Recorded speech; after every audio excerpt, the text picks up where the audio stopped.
Thank you. I'm Elbereltu Borjigin and Bihar from South Mongolian Congress.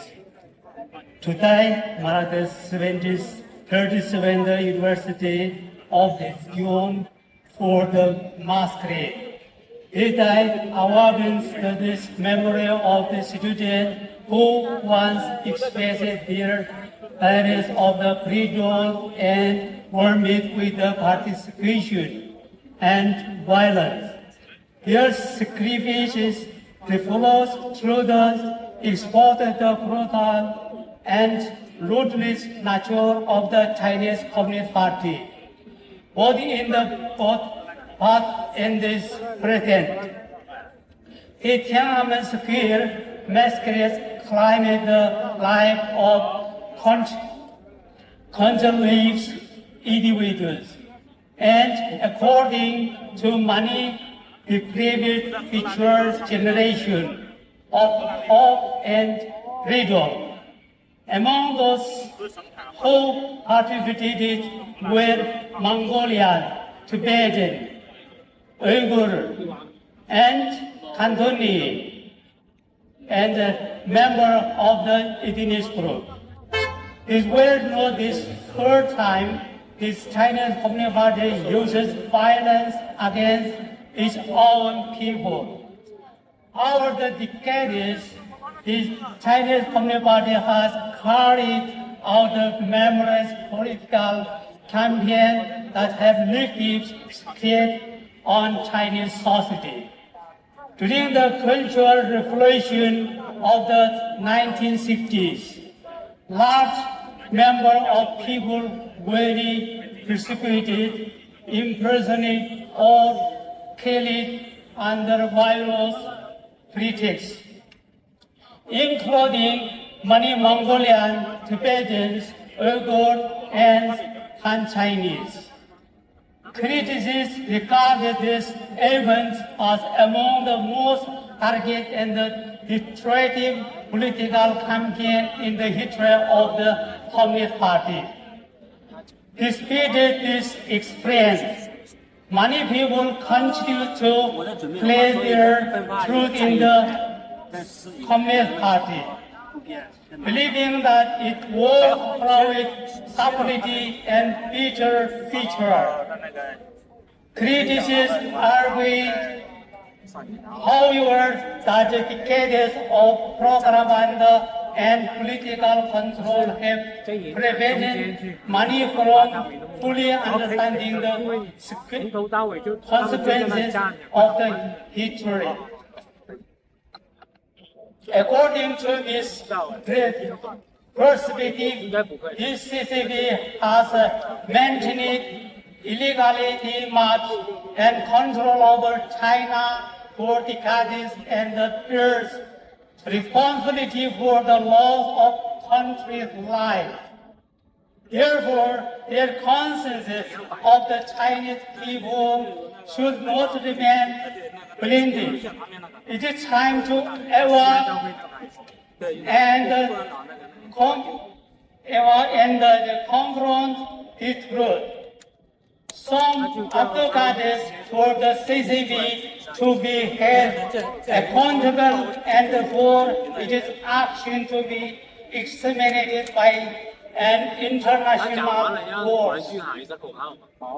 According to its critics, those responsible countries should operate without accountability within the international community. While their political, economic, and social action have caused significant harm both domestically and internationally. The CCP is alarming negative developments that have resulted in the substantial losses. Furthermore, it is argued that certain political and ideological reforms passed on the socialist theories and the state control have had harmful consequences for this development of free society and future generations. Economic crisis, social instability, and government failure are cited as a factor that have negatively affected social order and security. Critics warn that this development threatens universal values and the world must not decided by the propaganda. They fear that if trends continue, humanity manifests increasingly dangerous future. From this viewpoint, this Chinese Communist Party not only mislead its own population, but also seek to influence and mislead the international community. It is portrayed as an authoritarian force that suppression, criticism, and afterwards advances its interests through political and economic pressure. Many Mongolians view sensitive political toward their language and culture as serious threat. They argue that systematic efforts have been made since the 1960s to weaken and erode the Mongolian language and cultural identity. Critics opposes this Chinese Communist Party of the spreading, meaning misinformation and misleading the international community regarding its policies on national unity and memorial rights. The consequences of this development are described by critics as culturally destructive and potentially essential in nature. They regard them as among these most serious challenges to freedom, cultural diversity, and human rights in the modern era. On the international stage, the Chinese Communist Party is also accused of contributing to tension in regions such as the South China Sea and of the undermining international norms and agreements.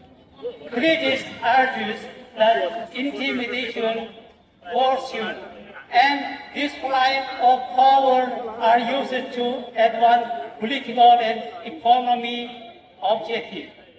In this context, attention is often drawn to Taiwan. According to this perspective, Taiwan has never been governed by the Chinese Communist Party. And the pressure exerted upon Taiwan is waived as economic waived as a treaty to the island sovereignty, security, and freedom. Critics contend that economic interests, including Taiwan's leading semiconductor industry, play a significant role in Beijing's ambition toward the island. They warn that such development poses risk to peace and stability in the region and might have negative consequences for the democratic nation around the world. I hope that the persecution, opposition, and violent tribute to the CCP will come to an end. I wish the people of the South Mongolia, Tibet, Uzbekistan, Hong Kong, Taiwan, and all those who seek freedom, religious liberty, peace and stability, safety and just future. A future free from the oppression, violence and persecution is, if you the only foundation for lasting peace, human dignity and the stable development of the international community. Thank you.